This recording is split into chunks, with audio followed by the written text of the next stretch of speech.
विद्यारम्भं करिष्यामि सिद्धिर्भवतु मे सदा। जलो द्वादशांगमयी जिनवाणी माता की जय। जय। सरस्वती सभा मध्ये सुलक्ष्मी ज्ञान रूपिणी कल्याणी सर्वलोकस्य माता ज्ञानमती मथा। जलो सरस्वती स्वरूपा गणिनी प्रमुख श्री ज्ञानमती माता जी की जय। अभ्यात्माओं, अयोध्या की धरती से आप भाग ले रहे हैं ऋषभ देव चरितम व्याख्यान माला में, क्योंकि भगवान ऋषभ देव के निर्वाण महोत्सव का समय नज़दीक आ रहा है। माघ कृष्णा चतुर्दशी 17 जनवरी 2025। भगवान महावीर के तो कल्याणकों को जन्म जयंती को, दीपावली पर्व को सभी लोग मनाते ही थे, लेकिन पूज्य गणनी ज्ञानमती माता की प्रेरणा से पिछले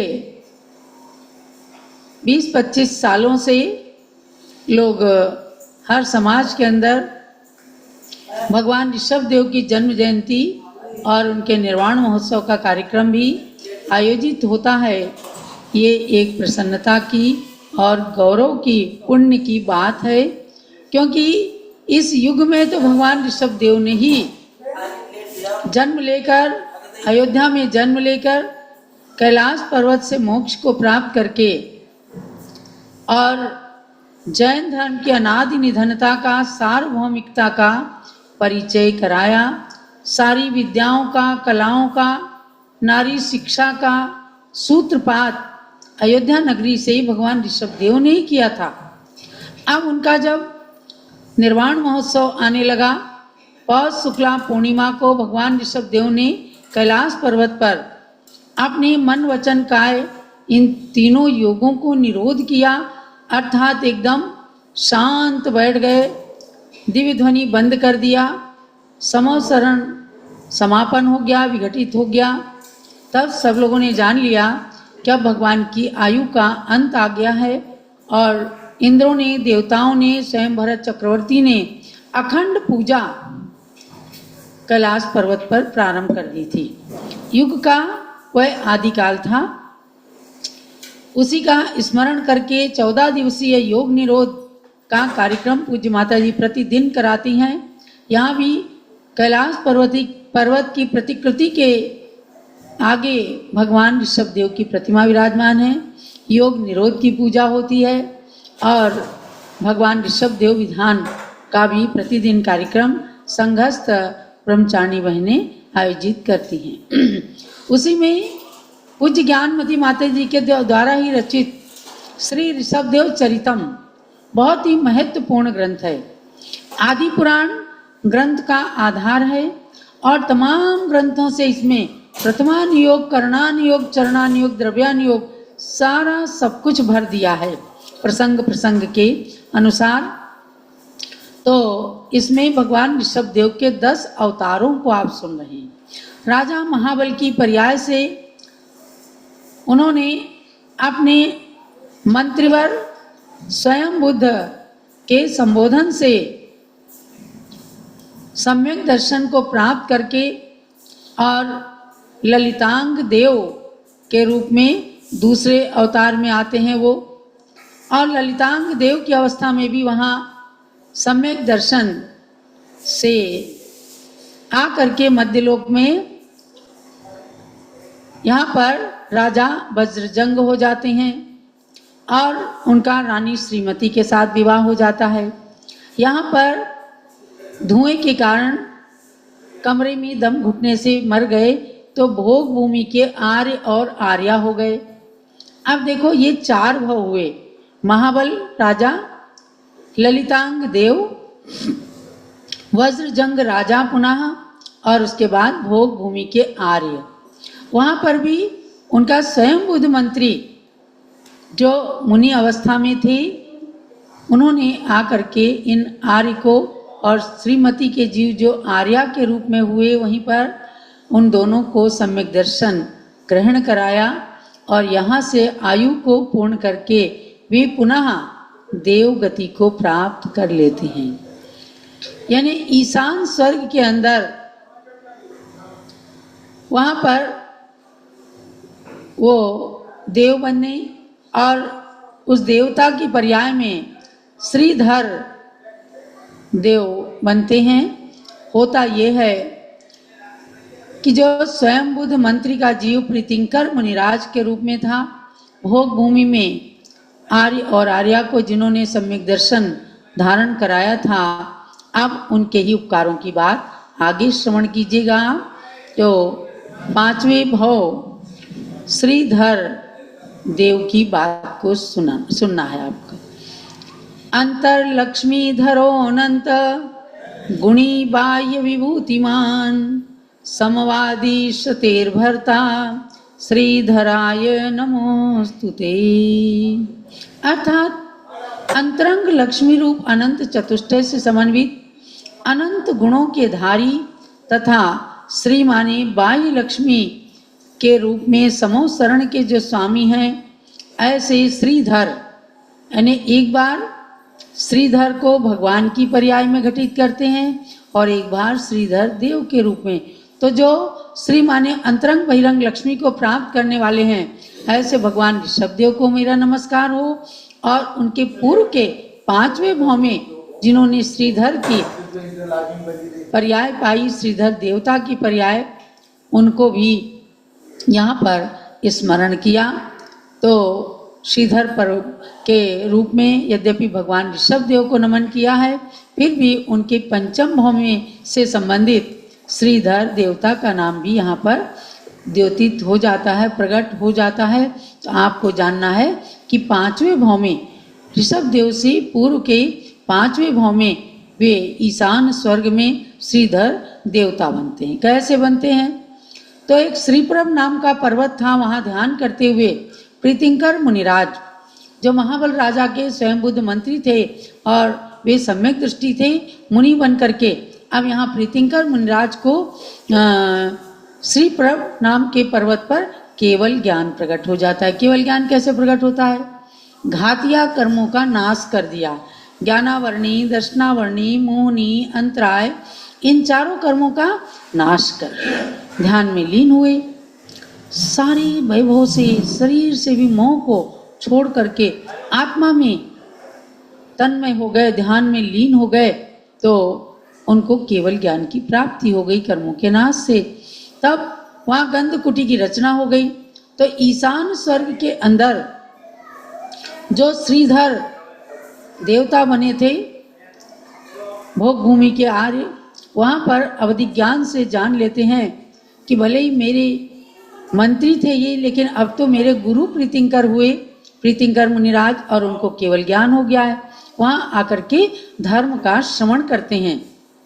फिर क्या करते हैं कि भगवान से वो पूछते हैं, केवल ज्ञानी भगवान से पूछते हैं कि महाराज ये बताइए कि राजा महाबल के पर्याय में जब आप मेरे मंत्री थे, सम्यक दर्शन को ग्रहण कराया था मुझे, तो उस समय मेरे 3 मंत्री और थे। वे तीनों मंत्री मर करके कहाँ गए? एक तो आप हैं जो आज मुनि से केवल ज्ञानी भगवान बन गए हैं। तब वे केवल ज्ञानी भगवान बताते हैं कि हे भव्य, उन तीनों में से 2 मंत्री जो महामती और संभिन्नमती थे, वे तो निगोध में पहुंच गए। जरा ध्यान से सुनना, निगोध कहाँ है? 3 लोक में 7वें नरक की भी नीचे निगोध है। उस निगोध के अंदर पहुंच गए, जहां पर खौलते हुए जल में होने वाली खलबलाहट के समान अनेकों बार जन्म मरण धारण करना पड़ता है, जिसके लिए कहा एक श्वास में 8-10 बार जन्म्यो मर्यो भर्यो दुख बार। जहाँ एक श्वास में 18 बार जन्म मरण करना पड़ता है, यानी केवल जन्म मरण करना ही जिनकी नियति है, ऐसी निगोध की अवस्था में वो पहुंच गए, क्योंकि वे जैन धर्म से द्वेष करते थे, मिथ्या दृष्टि थे। इसके प्रभाव से 2 मंत्री तो निगोध में चले गए, वहां तो कोई उनको संबोधन नहीं दे सकता। निगोध में क्या है? एक इंद्री है कोई उनको कान नहीं, कुछ नहीं, तो उनको कोई संबोधन नहीं दे सकता। अच्छा, तो तीसरे मंत्री कहाँ गए? तो कहते हैं कि तीसरे मंत्री जो सतमती नाम के मंत्री थे, वे भी जैन धर्म के विद्वेषी होने के कारण वो भी जाकर के दूसरे नरक में दुख भोग रहे हैं। अब श्रीधर देव बड़ा परेशान होता है। देखो कर्म की गति कैसी विचित्र है कि 4 मंत्रियों में से एक को तो केवल ज्ञान हो गया मुनि बन करके, 2 निगोध में चले गए और एक तीसरा नरक में है। बड़ी चिंता हो गई। लेकिन केवल ज्ञानी भगवान कहते हैं, देखो कोई भी जीव किसी के कर्म का कर्ता नहीं हो सकता। जो अपना कर्म स्वयं करता है वो उसकी फल का भोक्ता स्वयं होता है। इसलिए हे देव, आप चिंता ना करें, आप उनकी करनी पर डाल दें। लेकिन उस देवता का मन नहीं मानता है कि ये मेरी मंत्री थे, चलो मैं निगोद में तो नहीं जाके संबोधन कर सकता। वह देवता जा करके दूसरे नरक में उस सतमती मंत्री को जा करके खूब संबोधन करता है और कहता है कि अरे मूढ़, आप देख, तो राजा महाबल को जानता है? मैं राजा महाबल का जीव हूँ, मैं श्रीधर देव हुआ हूँ, मैं तुझे संबोधित करने आया हूँ। अब तू संसार समुद्र से पार करने वाले सम्यक दर्शन को ग्रहण कर ले। अब उसके कहने पर, खूब समझाने पर, नरकों के दुख को भोगते हुए उस सतमती मंत्री के जीव ने सम्यक दर्शन को ग्रहण कर लिया। अर्थात उसने सोच लिया कि अब मुझे किसी प्रकार के मिथ्यात्व का पोषण नहीं करना है, अब मैं जिनेंद्र देव का सदा भक्त रहूंगा। और उसने सम्यक दर्शन ग्रहण कर लिया। फिर नरक की आयु को पूर्ण करके और पुष्कर द्वीप के पूर्व विदेह में महीधर चक्रवर्ती का पुत्र जयसेन हो गया। देखो कर्मों की महिमा। मिथ्यात्व के कारण कोई निगोद में गया, कोई नरक में गया। सम्यक दर्शन ग्रहण करते ही वह आकर के और चक्रवर्ती का पुत्र हो गया। विदेह क्षेत्र में जयसेन नाम का पुत्र हो गया। अब जब यौवन अवस्था में उसका विवाह होने जा रहा था, तब फिर से वह श्रीधर का जीव आकर के उसको संबोधन प्रदान करता। अरे इन कथाओं को पढ़ करके ऐसा रोमांच हो जाता है, कहाँ का जीव कहाँ पहुंच जाता है, कहाँ से उतर करके नीचे जा करके गड्ढे में गिर जाता है, निगोद जैसी पर्याय में। तो उस समय भी आकर के उस देव ने उन्हें संबोधन किया। ये तीर्थंकर बनने वाले हैं ना, श्रीधर देव आगे ऋषभ देव भगवान बनने वाले हैं। तब इनके मन में तो है कि मैं सब जीवों को संसार से निकाल करके कैसे पार कर दूं। ऐसी भावना से उन्होंने पुनः उस जयसेन चक्रवर्ती पुत्र को पुनः संबोधन दिया। अरे देख, तू नरक से आया है, अपनी मनुष्य पर्याय को सफल कर ले। और वहीं फिर उसे बोध आता है और वो जयसेन जाकर एक यमधर मुनिराज के पास में जैनेश्वरी दीक्षा धारण कर लेता है। समाधि पूर्वक मनुष्य भाव में दीक्षा लेकर प्राण निकलते हैं, नश्वर शरीर को परित्याग करता है। तो वो जा करके और 5वें स्वर्ग में इंद्र हो जाता है। इंद्र पद को माने अपने स्वामी से भी आगे निकल गया। इधर वो राजा महाबल का जीव तो दूसरे स्वर्ग में ही है और ये 5वें स्वर्ग में पहुंच गया, क्योंकि दीक्षा लेकर के तपस्या करके और ऐसी पर्याय को, सुंदर पर्याय को प्राप्त कर लिया। वहाँ अवधि ज्ञान से याद आ गया, अरे मेरा परम उपकारी तो है महाबल राजा का जीव है। और वो 5वें स्वर्ग से दूसरे स्वर्ग में पहुंचते हैं और वहां पर जा करके उनको श्रीधर देव को नमस्कार करते हैं, खूब उसकी पूजा करते हैं कि आप ही तो मेरे उपकारी हैं, आपने मेरे ऊपर उपकार करके और मुझे 5वें स्वर्ग का देवता इंद्र बना दिया है।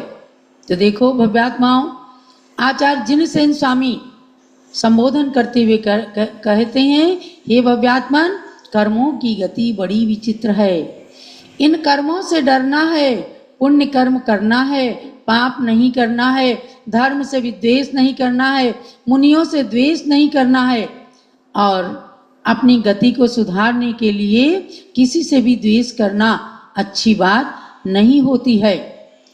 और इधर वह देव इन सब के भव भवांतर आगे के लिए जुड़े हुए हैं। बैर के भी भव भवांतर जुड़ते हैं, जैसे आप कमठ का और पारसनाथ का सुनते हैं, ऐसे प्रेम के भी और धर्म के प्रति अनुराग की भी भावनाएं जो एक दूसरे के प्रति रहती हैं वह भी जुड़ जाती हैं, एक दूसरे के साथ जुड़ जाती हैं, कई बार तो मोक्ष जाने तक जुड़ जाती हैं।